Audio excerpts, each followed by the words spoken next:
رب اشرح لي صدري ويسر لي أمري واحلل عقدة من لساني يفقه قولي ربنا زدنا علما.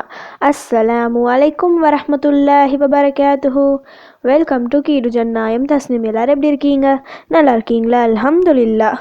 வீடியோக்குள்ளே போகிறதுக்கு முன்னாடி நான் லாஸ்ட் வீடியோவில் கேட்ட கொஷனுக்கு ஆன்சர் என்னன்னு பார்க்கலாம். நான் என்ன கொஷின் கேட்டேன்? பெண்கள் எங்கு செல்வதை விட்டும் தடுக்காதீர்கள் என நபி ஸல்லல்லாஹு அலைஹி வஸல்லம் அவர்கள் கூறினார்கள். இதுக்கான ஆன்சர் பள்ளிவாசல். நாம் இங்கு அனுபவிக்கும் ஒவ்வொரு விஷயங்களும் ஏற்கனவே எழுதப்பட்டுவிட்டது. அது நல்லதாக ஆகட்டும் கெட்டதாக ஆகட்டும், அனைத்தையும் அல்லாஹ் எழுதி முடித்து விட்டான். நாம் செய்யும் அமல்கள் மூலமாக மட்டுமே நமக்கு ஏற்பட்ட சோதனைகளிலிருந்து வெளிவர முடியும். எவ்வளவு கஷ்டம் சோதனை வந்தாலும் மனம் தளராமல் பொறுமையுடன் அல்லாஹ்வை நாம் வணங்கி வரும்போது அதற்கு பிரதிபலனாக நாம் எதிர்பார்த்ததை விட பல மடங்கு அல்லாஹ் அதிகமாக நமக்கு கொடுப்பான்.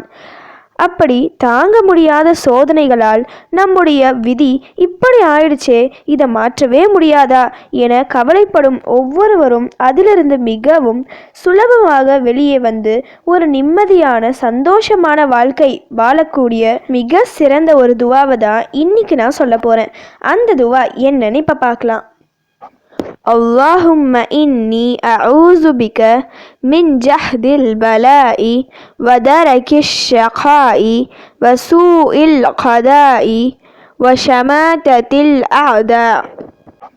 اللهم إني أعوذ بك من جهد البلاء ودرك الشقاء وسوء القضاء وشماتة الأعداء.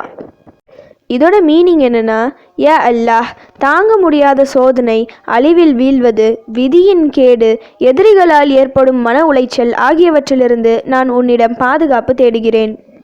இந்த துவாவில் இருக்கும் ஒவ்வொரு வரிகளும் நம் கடினமான சூழ்நிலையை சந்தோஷமாக மாற்றக்கூடிய வரிகள். மிகுந்த சோதனைகளால் அவஸ்தைப்படுபவர்கள் இந்த துவாவை வழக்கமாக ஓதி வரவும். எத்தனை முறை வேணும்னாலும் ஓதலாம். குறைந்தது ஒரு 3 முறையாவது ஓதி கேளுங்க. எல்லா தொழுகையின் சஜ்தாவிலும் தொழுகை முடிந்ததும் இந்த துவாவை ஓதி கேளுங்க. என்னுடைய இந்த சோதனையை உன்னால் மட்டுமே நீக்க முடியும். என்னை விட்டு இந்த துன்பத்தை நீக்கு என முழு நம்பிக்கையுடன் மனமுருகி அல்லாஹ்விடம் கேளுங்க.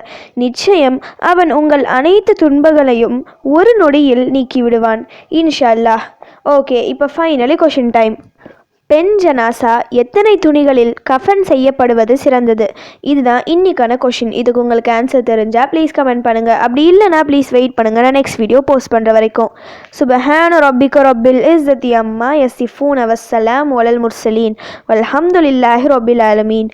அஸ்ஸலாமு அலைக்கும் வரஹ்மத்துல்லாஹி வபரகாத்துஹு.